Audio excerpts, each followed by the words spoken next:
Hello കൂട്ടുകാരെ, നമുക്കിന്ന് beetroot തോരൻ ഉണ്ടാക്കാനായിട്ട് നോക്കുകയാണ്. ഞാനിവിടെ 2 ബീട്രൂട്ട് എടുത്തിട്ടുണ്ട്, ചെറിയ പീസാക്കി എടുത്തിട്ടുണ്ട് കേട്ടോ.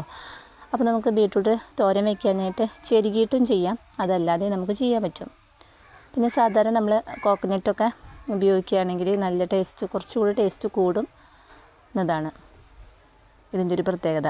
ചെരുകി വയ്ക്കുമ്പോൾ മധുരരസം കൂടുതലാണ്. പിന്നെ എന്തൊക്കെയാണെന്ന് വെച്ച് കഴിഞ്ഞാൽ, ഈ ബീട്രൂട്ട് നമ്മൾ ബ്ലഡ് ഉണ്ടാകാനായിട്ട് വളരെ നല്ലൊരു വെജിറ്റബിളാണ് കേട്ടോ ബീട്രൂട്ട് എന്ന് വെച്ച് കഴിഞ്ഞാൽ. നമുക്കിത് വളരെ എളുപ്പത്തിൽ ഉണ്ടാക്കാം. ചെരുകി ഉണ്ടാക്കുമ്പോൾ പെട്ടെന്ന് വെന്ത് കിട്ടും. ചെരുകാതെ ചെയ്യുമ്പോഴാണെങ്കിൽ കുറച്ചും കൂടി സമയം എടുക്കും വെന്ത് കിട്ടാനായിട്ട്. അപ്പോൾ നമുക്കൊരു പാൻ വെച്ചിട്ട് വെളിച്ചെണ്ണ വെച്ച് കടുക് പൊട്ടിച്ച് സവോള ഇട്ട് കൊടുത്ത് ഇട്ടൊക്കെയാണ് നമ്മൾ ഈ തോരൻ തയ്യാറാക്കുന്നത് കേട്ടോ. സവോളയൊക്കെ ഒന്ന് വാടി വരുമ്പോൾ നമുക്കതിലേക്ക് പച്ചമുളക് ഇട്ട് കൊടുക്കാം. ഒന്ന് വാടി വരുമ്പോൾ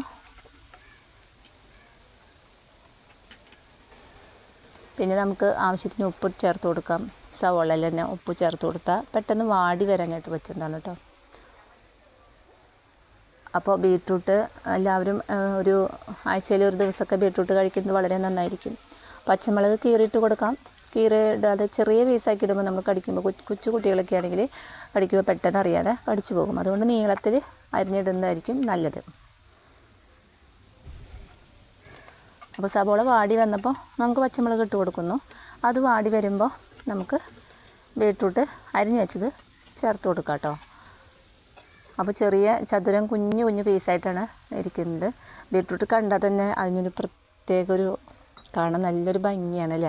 പക്ഷെ ഒരു ചവർപ്പ് മണമുള്ള കാരണം കൊണ്ട് എല്ലാവർക്കും അങ്ങനെ വെക്കുമ്പോൾ ഇത് ചിലവർക്ക് പീസാക്കി വെക്കുന്നതാണ് ഇഷ്ടം, ചിലവർക്ക് ചെരുകി വയ്ക്കുന്നത് ഇഷ്ടമുണ്ടാവും. ചെരുകി വെച്ച് കഴിഞ്ഞാൽ മധുരരസം കൂടുതലായ കാരണം കൊണ്ട് ചിലർക്കത് പിന്നാക്കം നിൽക്കും കഴിക്കാനായിട്ട്.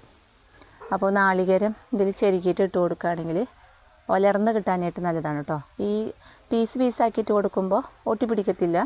ചെരുകിയിട്ട് വയ്ക്കുമ്പോൾ ഒട്ടി പിടിച്ചിട്ട് നിൽക്കും. അപ്പോൾ പലരുടെ ഇഷ്ടത്തിനനുസരിച്ചാണ് നമ്മൾ ബീട്രൂട്ട് തോരൻ, നമ്മളെല്ലാവരും ഓരോരുത്തരുടെ ഇഷ്ടത്തിനനുസരിച്ചാണ് വെക്കുന്നത്.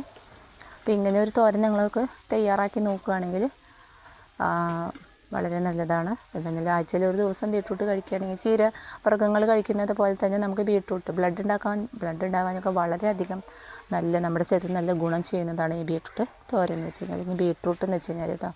തോരൻ വെച്ചിട്ടോ ജ്യൂസ് വെച്ചിട്ടൊക്കെ കഴിക്കാം. അപ്പോൾ നാളികേരം കൂടി ചേർത്തിട്ട് നമുക്ക് കുറച്ച് സമയം നമ്മളിത് വേവിക്കാൻ വെള്ളം ഒഴിച്ച് വേവിച്ച് കഴിഞ്ഞാൽ പിന്നെ അതിലേക്ക് നാളികേരം ചെരുകിയിട്ട് വേപ്പില ചേർത്ത് കൊടുത്തിട്ട് ഒന്ന് മൂടി വയ്ക്കുക. ആ നാളികേരം അതിലേക്കൊന്ന് അന്ന് ചേരാൻ വേണ്ടിയിട്ടുള്ള ഒരു സമയം അത്രയേ വേണ്ടൂ. വേവിക്കാനാണ് കുറച്ച് സമയം നമുക്ക് കൂടുതൽ വരിക കേട്ടോ. അപ്പോൾ നമ്മുടെ ഈ ബീട്രൂട്ട് തോരൻ എല്ലാവർക്കും ഇഷ്ടപ്പെട്ടെന്ന് കരുതിക്കുന്നു. ഇഷ്ടപ്പെട്ടാൽ ലൈക്ക് ചെയ്യാനും സബ്സ്ക്രൈബ് ചെയ്യാനും മറക്കരുത്. അപ്പോൾ അത്രയേ ഉള്ളൂ ഇന്നത്തെ ബീട്രൂട്ട് തോരൻ. ടാറ്റാ.